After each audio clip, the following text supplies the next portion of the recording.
それでは次に、大島大使から오시마 대사님께서 6분 정도 발언을 해주시겠습니다. 오시마입니다. 안녕하십니까? 안녕하십니까? 久しぶりにまた戻ってきて 오랜만에 다시 여기에 돌아와서 大変美味しい食事も昨晩いただきまして 아주 맛있는 식사도 어제 대접을 받았습니다. お待ちも前にして 그리고 여러분들의 여러분들 그 친구 여러분들도 만나뵐 수 있었습니다. 시간이 얼마 없지만 제가 간단하게 말씀을 드리고 싶습니다. 그리고 또 예상을 하셨겠지만 제가 지금 머릿속에서 생각하고 있었던 제가 지금까지 생각해 왔었던 내용들은 공로명 장관님 그리고 배시오 대사님께서 이미 말씀을 해주셨습니다. 그래서 제가 지금 무슨 이야기를 해야 되는가 하는 고민이 좀 들긴 한데요. 두 가지만 말씀드리고자 합니다. 우선 제가 여기 있었을 때도 상당히 여러 가지 어려운 문제가 있었습니다. 하지만 최근에는 더욱더 그 관계가 악화되고 있는 슬픈 상황이라고 생각합니다. 왜 이렇게 됐을까요? 그리고 앞으로 어떻게 해야 될까요? 여기에 대해서는 배시오 대사님께서도 제기를 하신 질문이셨지만 저도 간단하게 제 생각을 말씀드리겠습니다. 조금 전에 오코노기 선생님께서 말씀을 하셨는데요. 시스템 체인지와도 관련이 있는 내용입니다. 저는 역시 그 냉전 종식이라는 것이 또는 그 당시 상황이라고 할까요? 한국의 민주화라는 굉장히 중요한 사건이 일어났었습니다. 냉전 종식 전에 있었던 일인데요. 당시에 전 세계적인 자유민주주의의 움직임이 상당히 고조되는 시기가 있었습니다. 그래서 지금 프랭크 후쿠야마에 관련된 그 책을 제가 지금 읽고 있는데 거기에도 그 내용이 나와 있습니다. 그와 관련해서도 한국의 민주주의가 그 당시에 실현이 됐었습니다. 이 요인이 굉장히 큰 요인이라고 생각하는데요. 왜냐하면 50년 전에 있었던 국교 정상화는 당시 한국 입장을 생각했을 때는 한국은 그때 군사정권하에 있었죠. 제가 젊은 외교관 시절에 72년에 가을에 한국에 부임을 했었습니다. 그때는 박정희 정권이 계엄령을 선포했었던 시기였습니다. 그래서 상당히 소란스러운 상황이었는데요. 하지만 그런 체제였기 때문에 오히려 국교 정상화가 가능했다고 생각합니다. 그리고 또 그 국교 정상화에 반대했었던 세력이 지금은 민주화를 실현한 이후에 그 체제의 편입에 큰 영향을 발휘하고 있는 상황이 되었습니다. 그래서 그런 사람들이 지금 그 국교 정상화가 이루어졌을 당시의 한국의 상황을 어떻게 바라보고 있을까요? 그리고 또 지금 사람들이 그 과거에 국교 정상화가 있었던 때의 조약을 어떻게 바라보고 있을지 생각할 필요가 있습니다. 일본의 여러 사람들도 이 부분에 대해서는 좀 잊기가 쉬운 경향이 있지만 이 부분을 다시 인식해야 될 필요가 있습니다.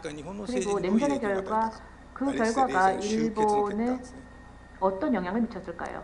냉전 종식의 결과가 일본에 어떤 영향을 미쳤을지, 그리고 일본과 한국 간의 국교 정상화가 이루어졌을 때 일본에서는 1.5 정당체제라고 불리는 상당히 보수적인 경향을 갖고 있는 자민당과 그리고 상당히 강한 소수 정당인 사회주의파의 야당 세력이 존재했었습니다. 그때 야당 세력은 전부 그렇진 않았지만 마크스주의, 즉 사회주의, 공산주의 이런 세력이 일본 정권에 존재했었습니다. 그런 정권들과 그런 세력들과 일맥상통하는 일본의 진보 세력들이 한일 국교 정상화 반대 세력을 지지를 해왔습니다. 그런데 그 지지를 했었던 일본 세력이 냉전이 종결된 이후에, 종식된 이후에 공산주의, 사회주의에 대한 신뢰성이 실추되고 그럼으로써 그런 세력들이 일본 정계에서 사라지게 되었습니다. 이런 현상들이 일본 정계에 어떤 영향을 주었는지도 생각해 볼 필요가 있습니다. 그 점에 대해서 안타깝게 생각하는 사람들이 일본 내에는 있을지도 모르겠습니다. 하지만 그 일본 국내적인 문제이고요. 그것은요. でそういう状況が起こっていると。じゃあこれから 어쨌든 그런 상황이 벌어지고 있었습니다. 先ほどぐらい何人かがご指摘になった小渕 그리고 総理 조금 と 전 몇 분께서 지적을 하신 김대중 오부치 총리와 대통령의 김대중 교섭 대통령 간의 ここで 공동선언이 実は全部 이루어지게 関 되었습니다. 係箇所を読み上げようかと思ったんですけども、すでに 이 자리에서 제가 沢谷全部 그 発言されたの 관계 でその必要は 항목을 ないかと思いますけども、 낭독을 해드리려고 했는데요. 이 부분은 생략하겠습니다. 그때 그 공동선언 정치는 과연 어디로 사라져버린 坂を下るよう 것일까요? に悪くなって未来志 뭔가 向的 계속 な 내리막길을 치닫는 것 같이 이렇게 관계가 악화된 원인은 어디에 있을까요? 今言ったような政治の 여러 枠 가지 組みの 이유가 中で 있었겠습니다만은 이런 지금의 정치 상황하에서 앞으로 어떻게 해야 될 것인가를 생각해 考 봤을 え 때 は 제가 생각하고 있는 부분은 難しいというか、조금 馴染みのない表現かもしれません。 익숙하지 않은 英語の 표현일지도 表現を使わせていただき 모르겠습니다만은 ます 영어 と 표현을 사용하자면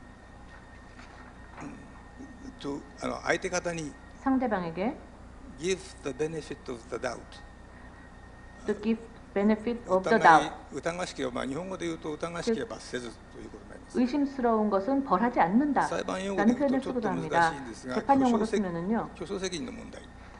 何が言いたいかというと、 책임이라는 문제가 日本も 있습니다. 韓国も 즉 相手に対して 한국도 일본도 상대방에 대해서 相手の対応が 상대방의 대응이 不満の時に 불만스러울 때 相手が自分がその正しいことを証 상대방이 明しろと 스스로 いう 옳다는 よう 것을 な 증명하라 姿勢なんですよ。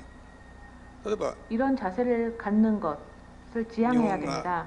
過去の歴史に対して 예를 日本 들어서 の国民の 일본이 多かった 일본의 は 역사에 대해서 일본 국민의 대부분은 介護の念も謝罪の念も持っていると思いますけども、 사죄의 마음이라던가 뉘우치는 마음을 갖고 있을 것입니다. 하지만 일부 사람들이 疑問を抱かせるような 여기에 発言をする 뭔가 と空見ろと 의문을 こういう 품게 話にな 하는 る。 발언을 そこはやっぱり 하면 少し飲み 그로 込ん 인해서 で 소란이 일어나는 그런 상황이 빚어지고 있는데요. 政府がいや歴代の政府の 하지만 立場を 정부가 踏襲すると言ったら 역대 そうか 정권의 それでも終わ 입장을 りにする 계승하겠다라고 하면은 아 그렇구나 하고 그것을 그대로 믿어주는 것 거기서 끝나는 것 give the benefit of doubt と要するに疑 그것이 わしい 바로 give the そうじゃない benefit ん of じゃない the かと思い doubt을 つつ 짓는 もいや 것입니다. 一 뭔가 応 의심스러운 구석은 立場の人 있지만 がそう言ってんだか 아 らそれを真 그런 に受け 위치에 て 있는 사람이 저렇게 그래, 얘기를 때로. 하니까 그대로 있는 그대로 받아들이고 그럼 그것을 그래도 받아들이자 그렇게 생각하자라는 일본관이 태도를 갖는 것입니다. 그리고 일본 いろんな 측 ことを客 입장에서도 観的情勢を見ている 여러 と 가지 객관적인 상황을 돌이켜보게 貿易の 되면 数字とか 무역 수지라던가 外交的な動きことを見ていると 외교적인 움직임 韓 등을 国の 살펴보면 対中傾斜とかいろい 한국의 ろ 대중 경사 さっき 대한 の 우려 シンポジウムで出てきたんですけど 조금 전 対 그 中傾斜 토론에서도 언급이 やっぱりしてるん 있었는데요. ではないかと 대중 경사 경향으로 가고 いろ 있는 ん 것 な実相を 아니냐 挙げて思う人が結構いるんだと思いますけども 라고 여러 가지 사실을 들면서 그거야 그렇게 우려를 하고 있는 사람들이 そう 있을 だそうだから 것입니다. といって行動をしないで 하지만 그렇게 생각하면서 한국은 그렇게 단정짓고 생각을 하지 そんなことは 말고 ないんだと日本と 한국은 그렇지 않다. 韓国とは同じ価値観を共有して 일본과 한국은 같은 가치관을 아니, 공유하고 가치관에 있고 같은 입장에서 その地域の情勢を望んでい 이 るんだと 지역의 정세를 一緒に 바라보고 協力していこうという 같이 협력하려고 하고 立場 있다. を前提として 이런 입장을 전제로 하고 いくことが大事なんではないかと 받아들여 나가는 소위 것이 중요하다고 생각합니다. できるだけ 즉 相手の立場を 가능하면 一方で 상대방의 論ばかりなが 입장을 ら 뭔가 向こう相手 생각을 側 해 の 나가면서 自分たちと異なったところを 상대방이 強調するのではなくて 자신들과 다른 부분을 강조하는 것이 아니라 それを前提として進んでいくことによって 올바른 방향을 받아들이면서 그것을 かえっ 전제로 てその前向きなことが出てくる 뭔가 전향적인 と思います。相手の 태도를 발생시킬 수 悪いところを 있도록 上げ 해야 て 될 ばかりでは 것입니다. いつまでたっても前に進め 나쁜 ない。 점만 それ 거론해서는 が 언제까지나 日韓が 앞으로 一緒に 전진할 協 수 力しなが 없다고 ら進んでいく 생각합니다. 上での 그것이 一つ 바로 の相手 한일 に対する 간의 앞으로 懐 전진할 の 수 있는 広さをが大事 상대방에 だ 대한 뭔가 お互いそれを 관용력을 やってい 보일 く 수 ことが大事 있는 だと思いますので、一つ 것 の試験として 그리고 申し上げました。 그런 포용을 하는 태도가 중요하다고 생각합니다. 이상입니다. どうもお招待しありがとうございました。それでは 감사합니다. 옥시마 대사님. 그럼 신각수 대사님 부탁드리겠습니다.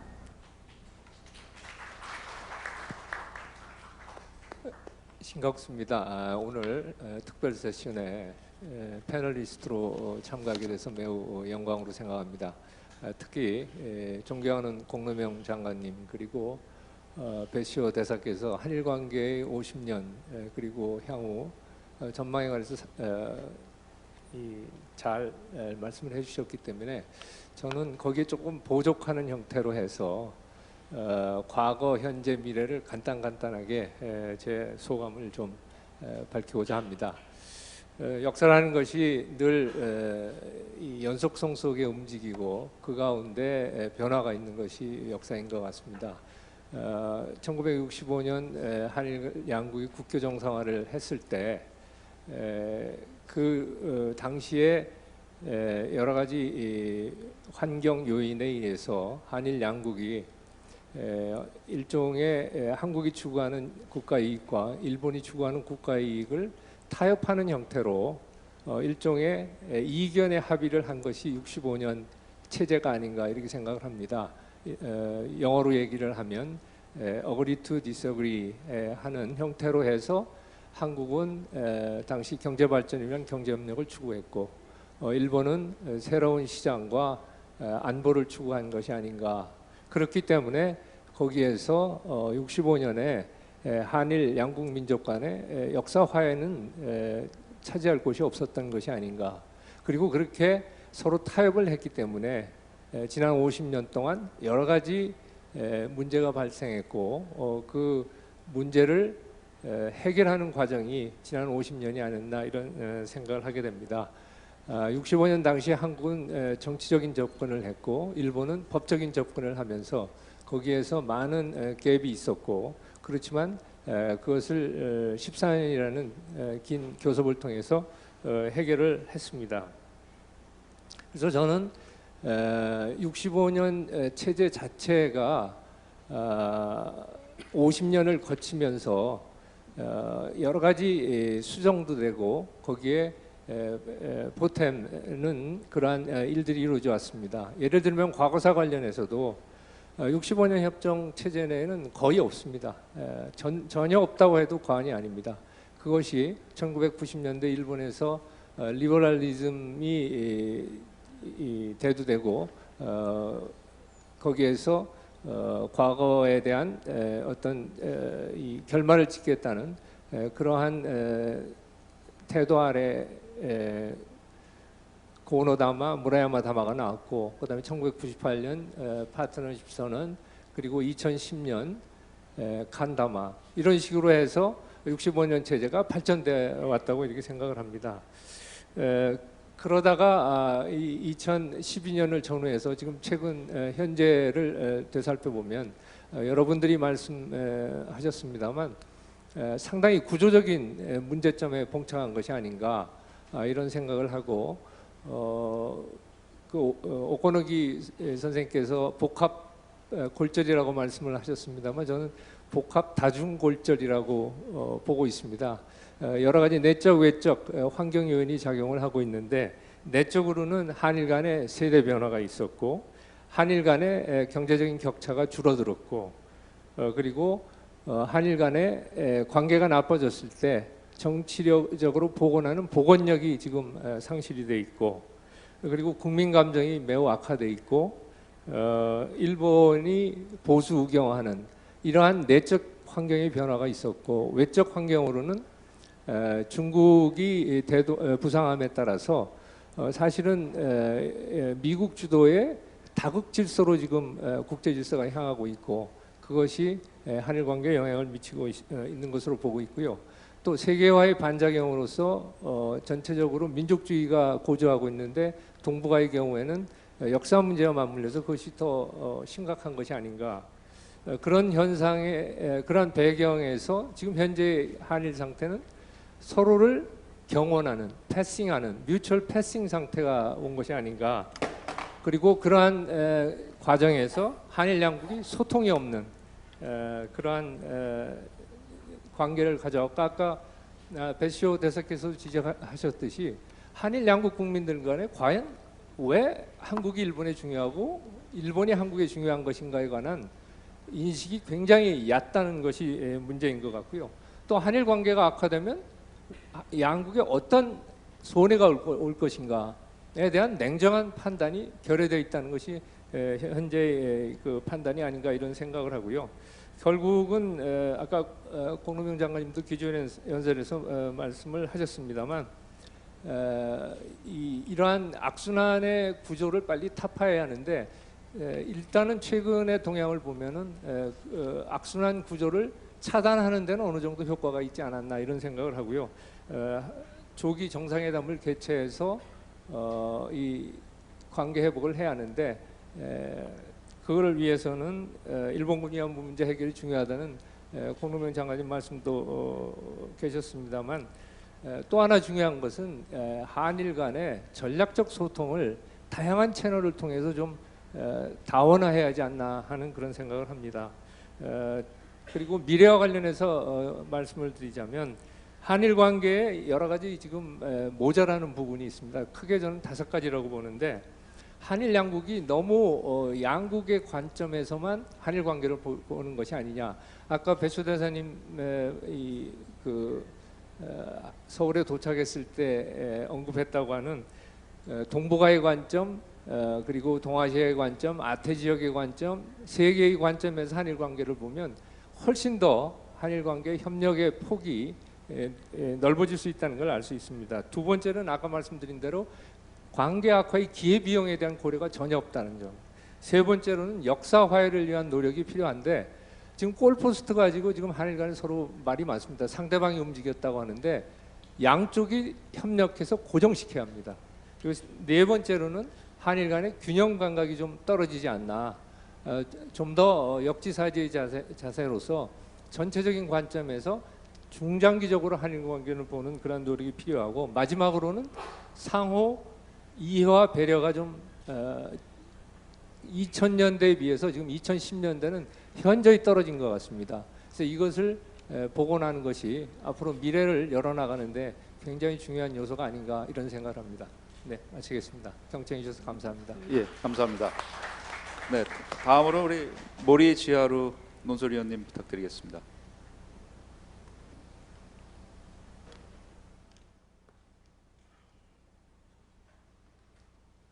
요미우리 신문의 모리です. 요미우리 신문의 논설위원 모리입니다. 잘 부탁드립니다.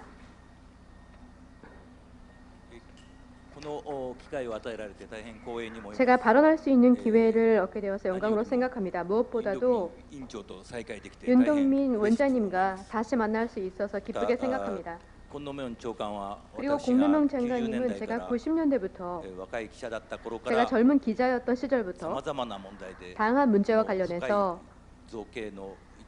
교회가 깊으신 그런 말씀을 제가 들을 수 있는 지금 매우 존경하는 장관님, 외교관이십니다. 배쇼 대사님은 동북아 국장일 때 제가 쫓아간 적이 있는데요. 참 그립습니다. 다시 만나 뵈어서 좋습니다.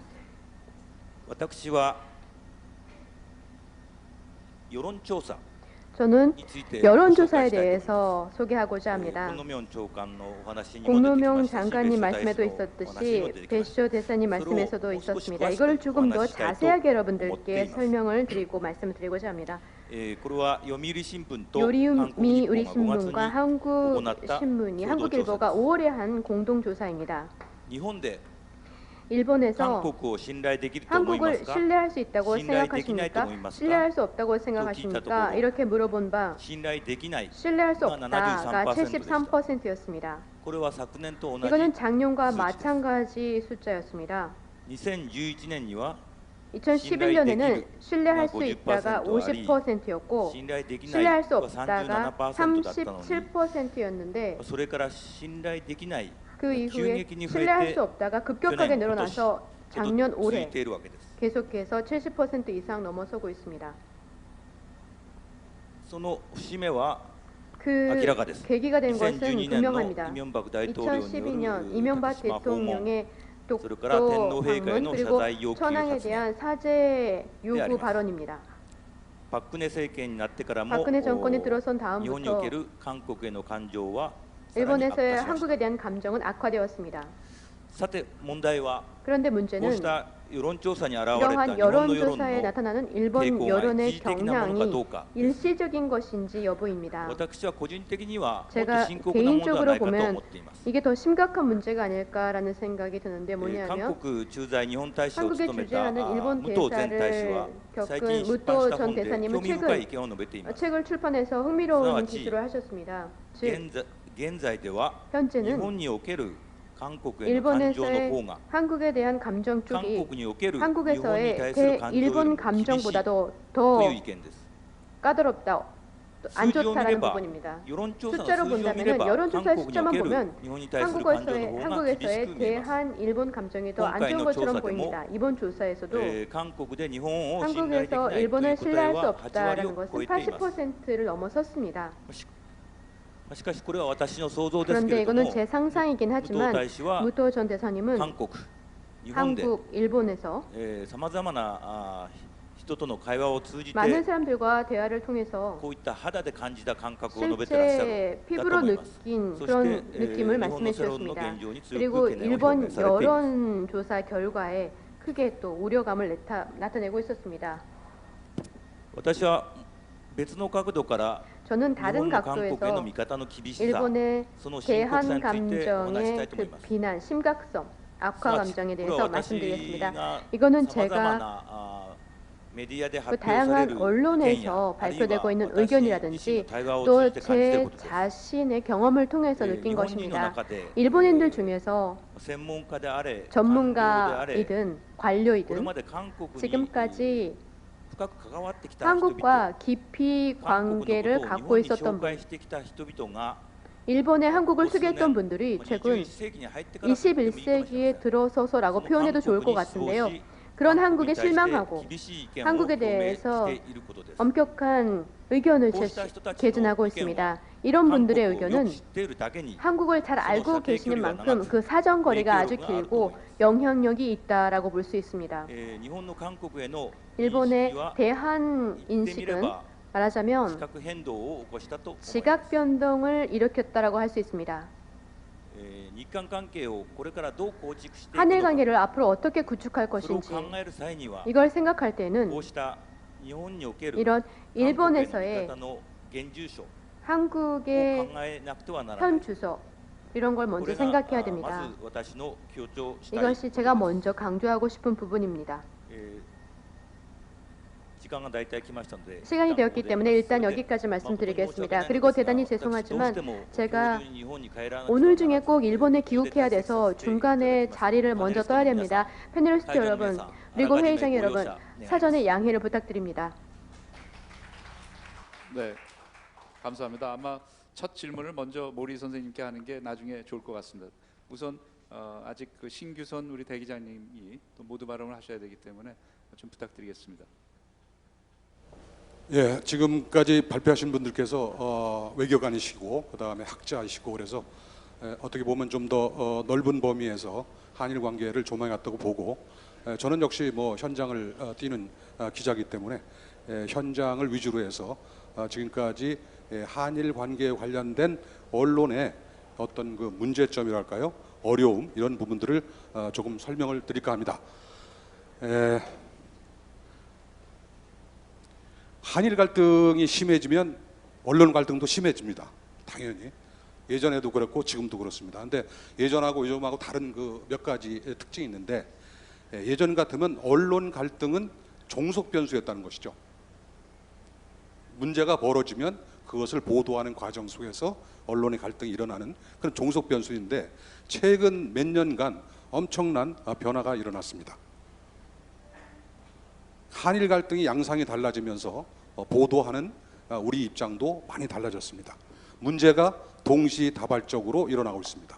예전 같으면 역사 문제가 있으면 교과서 문제가 있은 다음에 독도 문제가 있고 독도 문제가 잦아들면 교과서 문제가 있었는데 지금은 모든 것이 한꺼번에 일어나고 있습니다.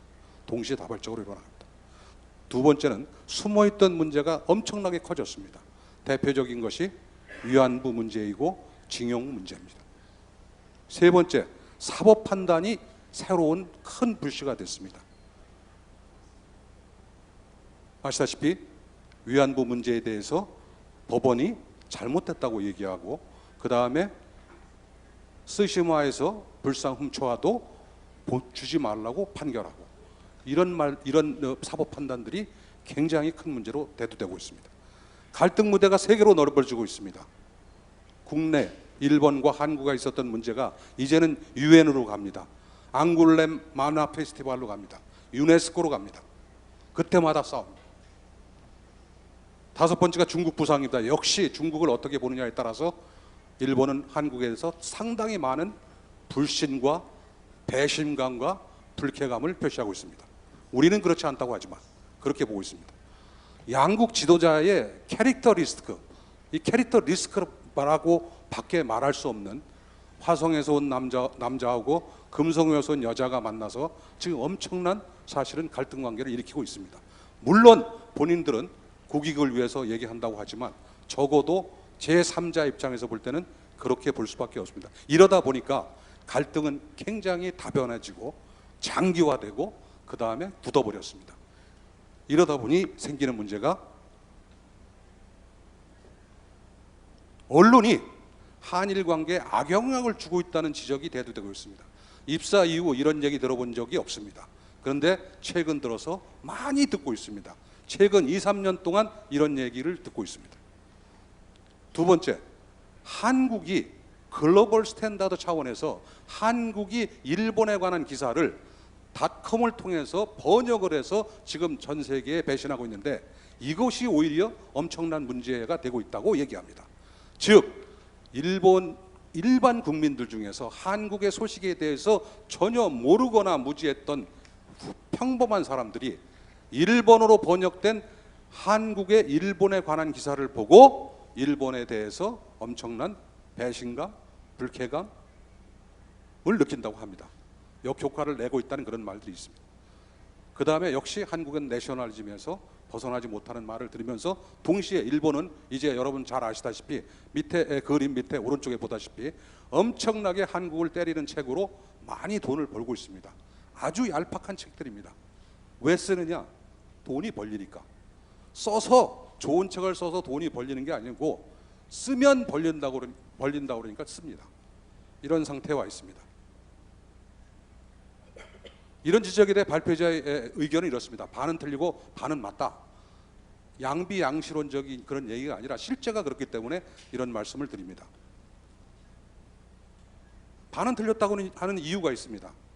한국 언론은 오히려 탈내셔널리즘의 길을 걸어왔습니다.